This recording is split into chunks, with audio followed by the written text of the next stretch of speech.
Installing an RTC battery.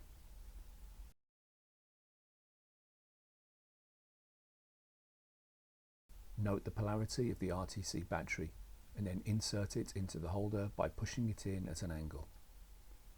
Visually inspect the battery to make sure that it is completely installed into the holder and that the polarity is correct.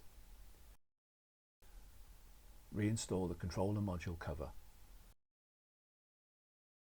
Reinstall the controller module. Set the time and date.